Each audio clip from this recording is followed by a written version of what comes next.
Now I'm just a bartender, and I don't like my job, but I don't mind the money at all. I've seen lots of sad faces and lots of bad cases, and folks with their backs to the wall. And I need 4 walls around me to hold my life, to keep me from going astray, and a honky-tonk angel to hold me tight and keep me from slipping away.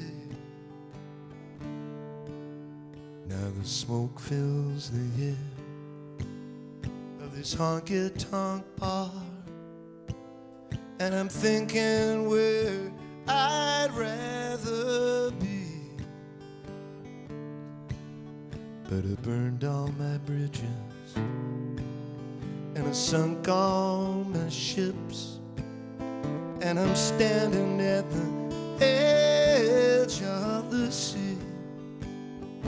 I need 4 walls around me to hold my life and keep me from going astray, and a honky-tonk angel to hold me tight and keep me from slipping away. I need 4 walls around me to hold my life and keep me from going astray, and a honky-tonk angel to hold me tight and keep me from slipping away.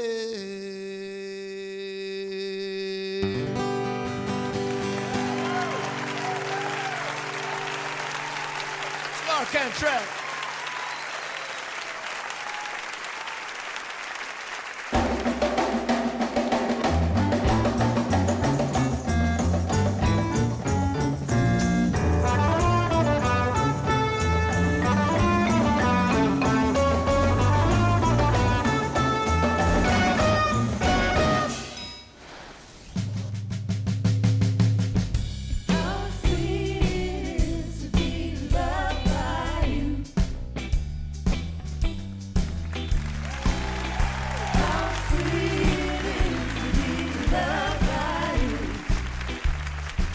Our guest on Spectacle tonight is one of America's great vocalists, someone who could be imagined to be one of those great radio singers from the 1930s if he had not first appeared in the 1970s as a songwriter, alone with one guitar, singing tales of an old soul in a young man's body.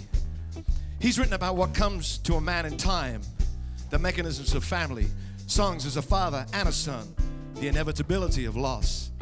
By the way, he's also a great interpretive singer, having had hits with songs by Carole King, Buddy Holly, and the Motown songwriting team of Hollandozier in Holland.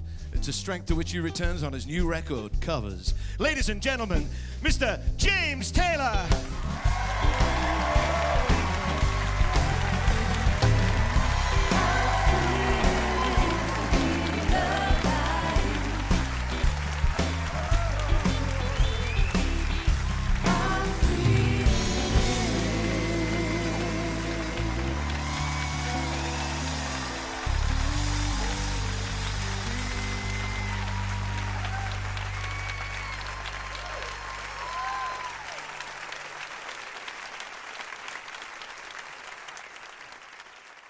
Last Christmas, I got a really wonderful gift from my father-in-law. He collects cylinders and 78s and gramophones and sheet music. And he knows I'm a big Bing Crosby fan, and he gave me every single Bing Crosby cover I think that he had from the sheet music collections. And it made me wonder, I hear in your voice that kind of ease. Did you ever listen to that kind of music when you were growing up? Sure, I listened to him, and you know, my parents played a lot of Broadway hits, you know, Yeah. cast albums and stuff. That was typical fare. They played Huddy Leadbelly. They Yeah. played Pete Seeger and the Weavers. They played Woody Guthrie, and some Irish music, Irish singers, light classics. When I went through this list of all these Bing Crosby songs, the thing that really surprised me was in half of them he was wearing a cowboy hat. Half of the covers, he was kind of a Western singer, in that he was in a lot of movies where there was a Western theme. And somewhere in the back of my mind... Don't Fence Me In. Yeah, exactly, those sort of songs. They were sort of somewhere between the world that you're describing. They weren't true folk songs, they weren't true country songs, because maybe the name didn't really exist then. Hollywood cowboy stuff. Hollywood cowboy stuff. I wondered, but somehow when I hear you sing, I can imagine if you could go in a time machine, we could have seen you in a singing cowboy movie. Did you ever have that dream?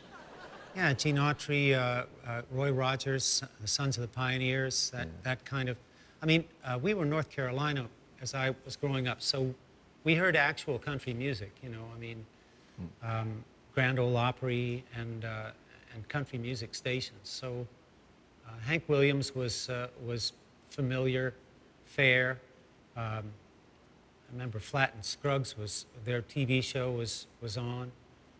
Porter Wagner, he had a show on TV that we used to see. So a lot of popular music in the South was country stuff, you know, sort of what we think of now as traditional country music as opposed to modern country. Was just what was on the radio when you were growing up. That's what you got if you turned on the AM radio. And it touched somewhat with the movies, which made a kind of slightly more romanticized version of that music. It was that very American idea that the frontier was actually current. You know, it's like actually, I remember there were, you know, Roy Rogers was sort of, he rode a horse, but people were driving cars, you know. Yeah. And there was Sky King. Sky King flew a plane, but they'd be on horses later that afternoon, you know. Yeah. And then... That's how come he always caught the bad guy. Right. Yeah. Because, Yeah. Or a rocket ship, or, you know, Yeah. I mean, you know, so... And it's still, that resonates with Americans still, even though the Western is for the time being out of, you know, it's out of style, but, you know, we're still amazingly transfixed by this Annie Oakley figure, Sarah Palin. You know, that's like... I hadn't thought of her in there.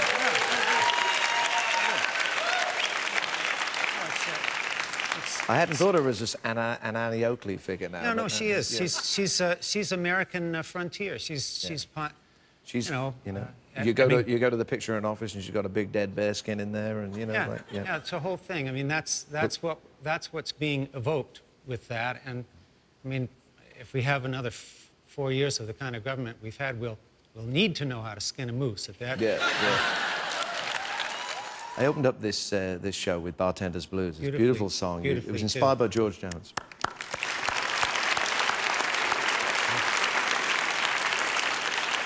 Tell me what that experience was like to hear George Jones the first time, and how you came to write Bartender's Blues. That's a funny thing, Bartenders. Well, of course, you'll be the judge of that, won't you? But it was a... I wrote it as, you know, trying to sound as much like George Jones as ever I could, because I was amazed by that type of singing, which to me seemed to be, it's like he didn't learn it from a human, he learned it from a steel guitar or something, you know, how to sing like that, But I always loved George Jones's singing, and had covered a song of his, She Thinks I Still Care, which was a great tune. Do you still know it? But, yeah. Do you know it? Do you want to sing it? Let's see. I'll sing it with you.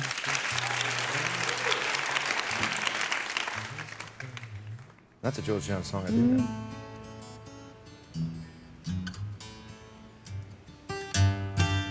Well, just just because I asked a friend about her. Just because I spoke her name somewhere. Just because I dialed her number by mistake today. She thinks I still care. Yeah, that's Yeah.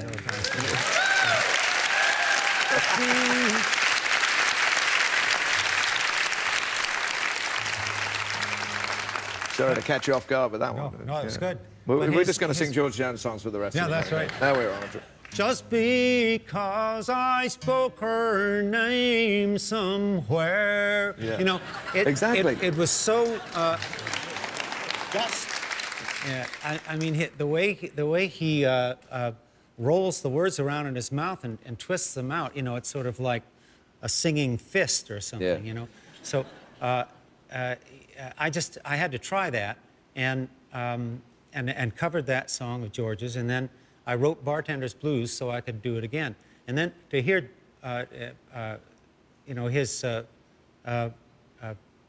producer sent me his cover of the tune and asked if I would sing some backups on top of it. So it was a very strange sort of turnaround to come back of me singing backgrounds on George Jones' version of my version of him. So, Well, I mean, I think Crosby, Sinatra, Billie Holiday, Merle Haggard, George Jones, yourself, these are the voices America has given to the world. These are, it doesn't matter what style of music they're in. And I really sincerely mean that, John. Will you sing us another George Jones song, and I'll get out of the way? I will, yeah. We learned this song for a state fair. We played a series of state fairs, and it was sort of an agricultural phase we went through. And this song seemed like a good idea. I don't know why. It was a good idea. I love the tune.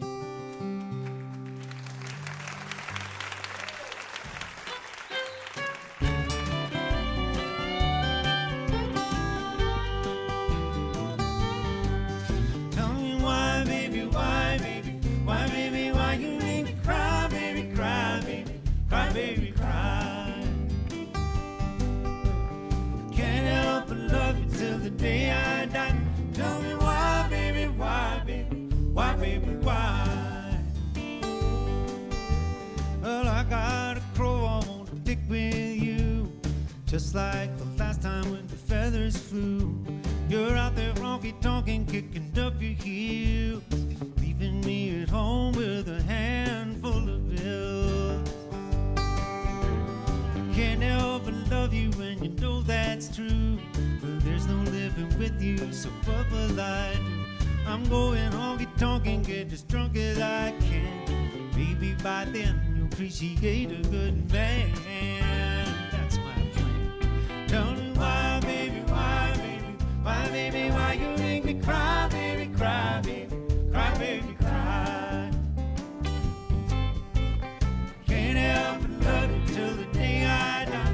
Tell me why, baby, why, baby, why, baby, why? Tell me why.